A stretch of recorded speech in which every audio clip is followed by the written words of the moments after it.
Hello, everybody. Today we are reading Why the Sky is Far Away, a Nigerian folktale. We've read a lot of other folktales from around Africa and from around the world. And this one I think is very interesting. And I want you to pay attention to the parts that interest you the most, because afterwards we hope that you will do a reader's response project about the story, about what you liked of the story, or what the story made you think of. And I want to let you know that Nigeria is here. It's one of many different African countries. This story happens in Nigeria, and it happens a long time ago. And I would like to remind everybody that Nigeria is a land full of many different cultures and many different cities and towns. And I hope you enjoy this story. Why the Sky is Far Away, a Nigerian folktale, retold by Mary Joan Gerson and pictures by Carla Golembe.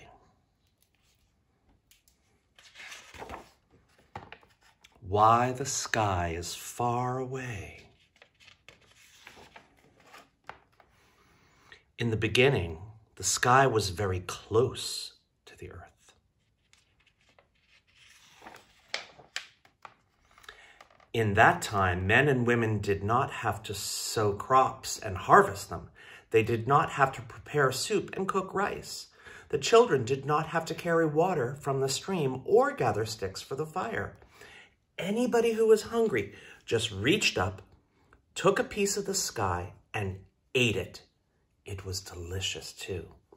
Sometimes the sky tasted like meat stew, sometimes like roasted corn, and sometimes like ripe pineapple. There was very little work to do, so people spent their time weaving beautiful cloth, carving handsome statues, and retelling tales of adventures. And there were always festivals to prepare for.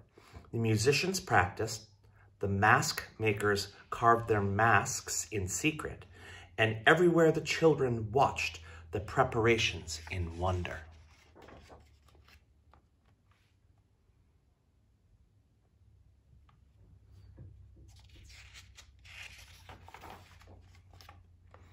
The king of the land was called Oba, and his court was magnificent. At the royal palace was a team of servants whose only work was to cut and shape the sky for ceremonies. But the sky was growing angry because the people were wasteful. Most often, they took more than they could possibly eat, and they threw the leftovers into garbage heaps. "I am tired of seeing myself soured and spoiled on every rubbish bin in the land," brooded the sky. So one morning at sunrise, the sky turned very dark. Thick black clouds gathered over the Oba's palace, and a great voice boomed out from above. "Oba, mighty one, your people have wasted my gifts. I am tired of seeing myself on heaps of garbage everywhere. I warn you, do not waste my gifts any longer, or they will no longer be yours." The Oba, in terror, sent messengers carrying the sky's warning to every corner of the land. In every village, people were told about the sky's unhappiness. The children were warned never to take a piece of sky unless they were truly hungry.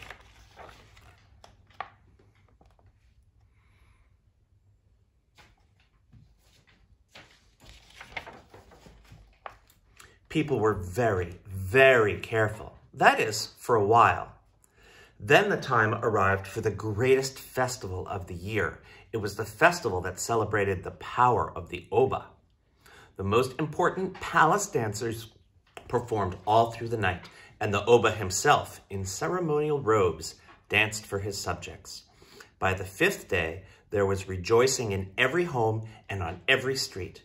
The Oba knew, though, that with the dancing and merriment, people might forget the sky's warning. So he made sure no one took more sky than he or she absolutely needed. Now there was a woman in this kingdom who was never satisfied. She could barely move when she wore all the weighty coral necklaces that her husband had bought her, but she still craved more necklaces. She had 11 children of her own, but she felt her house was empty. And most of all, Adese loved to eat.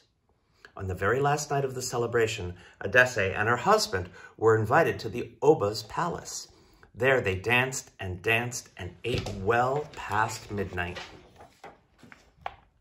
What an evening it was, Adese thought later, standing in her own garden again. How I wish I could relive that night. The drumming I heard, the riches I saw, the food I ate. She looked up at the sky, and hoping to taste again the cocoa yams and meat stew that the sky had offered, she took a huge piece to eat. She had only finished 1/3 of it when she could swallow no more.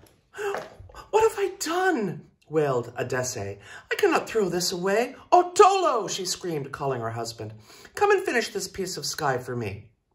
Her husband, exhausted from dancing all night and stuffed with the sky that he had eaten at the Oba's palace, could only take 2 bites. "Wake the children!" screamed Adese. Now the children had spent all night at a masquerade and party after their dinner, and most of them were still too full to even nibble at their mother's piece of sky.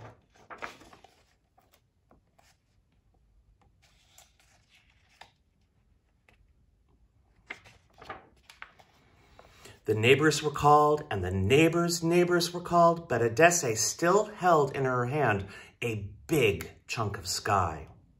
"What does it matter?" she said finally. "One more piece of sky on a rubbish heap." And just to make sure it didn't matter, she buried the leftover in the garbage bin at the back of her house. Suddenly the ground shook with thunder. Lightning creased the sky above the Oba's palace, but no rain fell. "Oba, mighty one," boomed a voice from above. "Your people have not treated me with respect. Now I will leave you and move far away." "But what will we eat?" cried the Oba. "How will we live?" "You must learn how to plow the land and gather crops and hunt in the forests," answered the sky. "Perhaps through your own labor, you will learn not to waste the gifts of nature." No one in the land slept very well that night. The rising sun uncovered the heads of men and women and children peering over rooftops and through windows, straining to see if the sky had really left them. It truly had. It had sailed upward, far out of reach. From that day onward, men and women and children had to grow their own food. They tilled the land and planted crops and harvested them, and far above them rested the sky, distant and blue, just as it does today.